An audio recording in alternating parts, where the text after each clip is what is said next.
Hi, I'm Josh, welcome to a new video, and today I'll be doing a recap of the albums I listened to in May. It was a very prolific month and there's a lot to cover, so let's go for it. The first album I listened to was OK Not OK by Radiohead, the second half of it actually. And I'm kinda cheating here because it's not an actual release, it's pretty much a compilation of unreleased material and the B-sides of OK Computer that came with the remaster they did in 2017 of it to celebrate its 20th anniversary. But I'll count it as a listen. One that I enjoyed. I liked pretty much every song on it. They were good. I might end up adding a couple to my Radiohead playlist, but if there's one that stands out, that's Man of War. That song is incredibly good, like that one is amazing. And as the beat goes on said on their video of A Brief History of Radiohead, it makes you wonder how those songs didn't make it into OK Computer.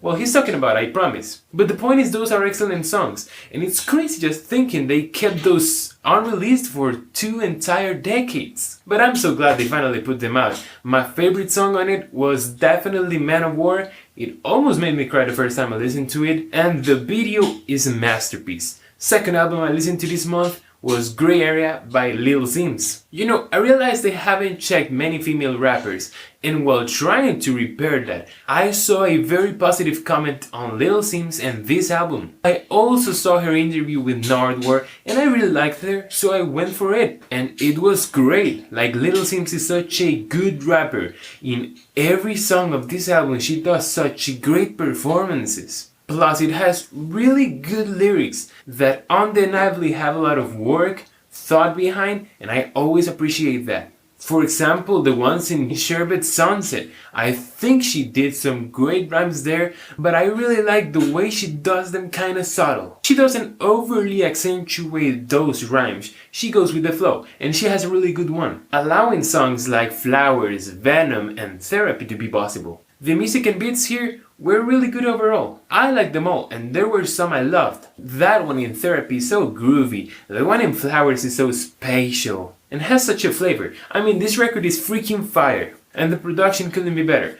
Incredible. I'm so glad I found Lil Sims because her music is amazing. If you've been following this section, you've probably seen albums that stand out every month because of how good I think they are. For example, Pose, Norman Evans Rockwell, Circles, Blonde. I'ma call it the Standout Club, and this one is definitely a member of it. My favorite on it is probably Therapy. Third one, Tupacalypse Now by Tupac. Some days ago I realized, damn, I haven't listened to any album by Tupac. So here I am, and I'm going to listen to his entire discography in the order it was released. Starting with this one, his debut, and I think it was a very good one. It had some fire songs. Great lyrics with very heavy social and political messages that can be still applied today. Great performances by him. Like, Tupac is a guy I've never heard a performance less than excellent from him. He was definitely on another level. His flow was incredible. Like, listen to Trap. It's crazy how much he does with his voice for the song,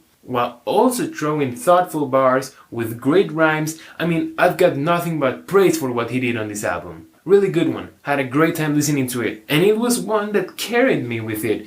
Like, it didn't feel like it was almost an hour long, because I was vibing. My favorite song on it was Brenda's Got a Baby. The beat is, I would say, melancholic, but with the lyrics it gets heartbreaking. The lyrics are simply shocking, not only for the meaning they have, but also because of the way Tupac is telling the story in such a raw, real way. One of the greatest displays of lyricism I've seen in a while. It was amazing. And the next one we have is Come Home, The Kids Miss You by Jack Harlow. Okay, I'ma be honest. As far as I can remember, I actually enjoyed Harlow's first album. And I was kinda excited to hear this one. I don't think he is as bad as people say he is. I actually don't think the guy's bad at all. Plus, he's such a likable, clean figure unlike many other in the hip-hop world. So I was definitely going to give a chance to this album, hoping it will be good. And I'm kinda bittersweet with it. Okay, let's see. Some bits here were actually really good, but Harlow's performances were so monotonous, so plain, and in the first songs of it, it's okay, you can enjoy it. But as the album progresses, it keeps doing the same thing over and over again, and it gets boring. Plus, in the second half, the beats lose a lot of power. The features, I was kinda excited for them too, but they were just as disappointing. The Pharrell one especially, and the lyrics were horrible. Like, I really hope Jack changes this lyrical style, cause he's capable of doing way better and not waste his potential like this. Still, I think the last track, State Fair, was really good. Beat was fire, and that's one of the few examples where Harlow showed his ability to do good songs. I really hope Jack does better in his next album. I know he can. I believe in him. This record was definitely not as bad as people are saying. I want to clarify that. Like, you can perfectly listen to it and enjoy some moments. Yeah, it was disappointing, but I trust Jack will do better in the future. My favorite song? State Fair. Next one we have Un Verano Sin Ti by Bad Bunny. I didn't want to include this one because I don't have much positive things to say about it. I didn't like it. But let's talk about the few things I did like about it. The first 5 songs, I enjoy them. Después de la Playa is a banger.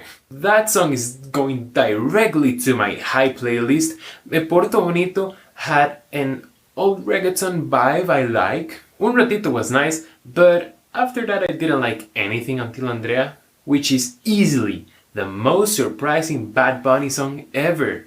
Lyrically at least. The way it talks about such a social issue in a genre that's always been associated with misogyny is game-changing. Cause he's undeniably the biggest name in the game right now, and I think it can be a lot of help to make the world a better place, a better society. I also think he did one of his best lyrics here. The way he presents everyday struggles around this situation, especially in Latin America, is very accurate, very real. I mean, there's some truths being said about this place in that song, and I think that has a lot of value. I would love to see him do more serious lyrics, putting into work his ability to write this kind of stuff. Not necessarily political or social songs, but songs with more meaning, thought. This one proves he can do it. And to finish with this album, I like the last songs, all of them, but the crown goes undeniably for Calladita. Cause that was the first Bad Bunny song I loved. Until that point I think he had only made trash. But that song was the turning point. 3 years later, it feels so nostalgic. It brings back so many memories from 2019. And I think it's still one of his best tracks. My favorite one without a doubt. Next we have My Name Is My Name by Pusha T. I was excited to listen to this one. It's Almost Dry gave me a really good impression of Pusha, but I wasn't expected to like this one as much. Like, it was honestly surprising. I loved almost every song on it, and I for sure enjoyed them all. Like, they have such interesting beats, so fresh, so unique. They're really cool, and I think they've aged really well, because this record is almost a decade old now, and as I said, it feels fresh, new, or at least to my ears. Pusha has been a really refreshing artist. I definitely need it. I think finding him was a huge win, because I love his rapping, freaking love every single thing he has done behind the mic, and his music is great. Plus, the features on this album are amazing. But there's one that takes the crown, and you know who that is. King Kendrick Lamar. His featuring Nosetalgia blows my mind. It's crazy the way he built those lyrics with the numbers. It's hard to explain. I'll leave an article below that explains it really well. But it's lyrical and even mathematical genius he's showing here. Seriously, some of the best, well-thought lines I've ever seen. Having my favorite rapper featured in a song of another one I'm enjoying this much was definitely a gift. And the Pharrell one was also great. His feature adds a lot of power to the song. My favorite one, isn't it obvious? Next we have Daytona by Push Again. Dude, and Daytona was even better than My Name Is My Name. Seriously, I don't have words to explain how much I'm enjoying the music of this man. Once again, the performances were fire, but the music, it took a really interesting experimental turn. Some instrumentals and beats are weird, like the one in The Games We Play. I think that's an unconventional song, but it ends up being so enjoyable, so good. I love every single song on it. Yeah, it's short, but every minute is amazing. Love the production, beats are awesome. Such a fantastic album.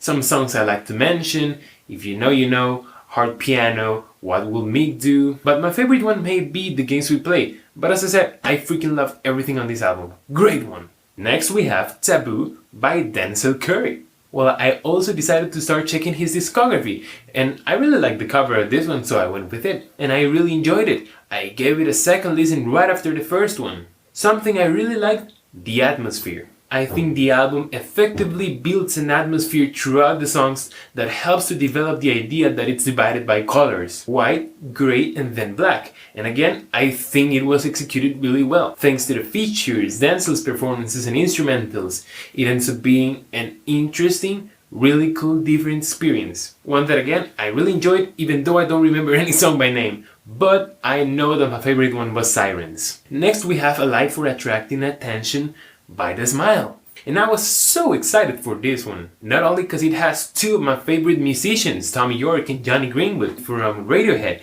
but also because the singles were amazing, especially Free in the Knowledge, which was a song I loved from the very first listen. And you know, I think this record was very pretty in almost every moment of it. Like, Tom York's vocals are perfect. They're in such a good form right now. More than excellent. But the songwriting, the way every song is an experience of its own, in part because of great guitar and bass ideas, the drums helping a lot to build the songs, and also thanks to the strings, synths, and piano arrangements. It really is a wonderful album. Speech Bubbles, for example, I think that's the song that shows the sound of this album the best. And it's a magical one, yeah. Finally, Nigel Godrich's production is as good as always. Drums sounded really good. I actually liked a lot Tom Skinner as a drummer. Great album. Speech Bubbles became my favorite one of it because it's fantastic.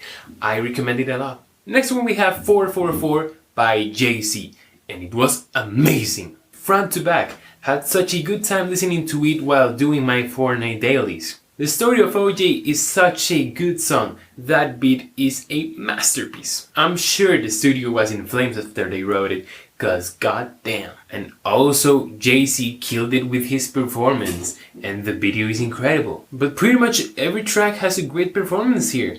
I've loved almost every single performance I've listened from him, but these may be the better ones. Lyrics are amazing. Watch the Throne didn't give me a good impression, but the ones here are really good. I liked a lot the songs 444, Kill Jay-Z, but in general I really like this album. Favorite one? The Story of OJ. Almost the last one? Ethiops by Billy Woods, which was amazing.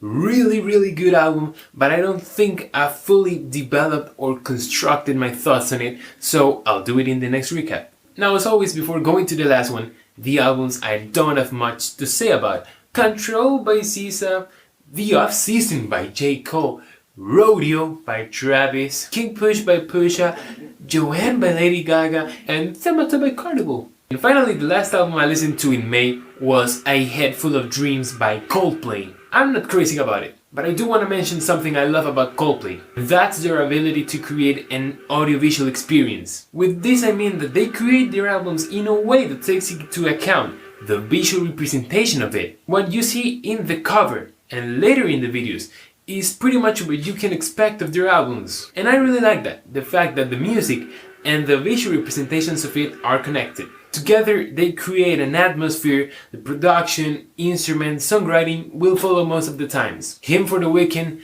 and I will say Army of One are really good examples of that. I really appreciate the thought they put in their music making process and the way they create records. Coldplay is a band with a huge love for music, and I really feel that when I listen to them. This is probably the album I felt that the most. My favorite song on it was Amazing Day, and it was beautiful. So, this month I listened to 23 albums. It's probably been the best month since I started doing this section. Over here I'll put the albums that became members of the Standout Club, which are the ones I think you should check because they're really good. And as always, I hope you enjoyed watching this video. If you did, leave a like and subscribe. Don't forget to check my first album, Diamonds, if you haven't yet. It's available everywhere, but you'll have the Spotify link in the description for you to go check it. I'd really appreciate it if you do. Thanks for watching, and I'll see you next time. I've been waiting for years, hoping there's still a chance that you'll come visiting someday.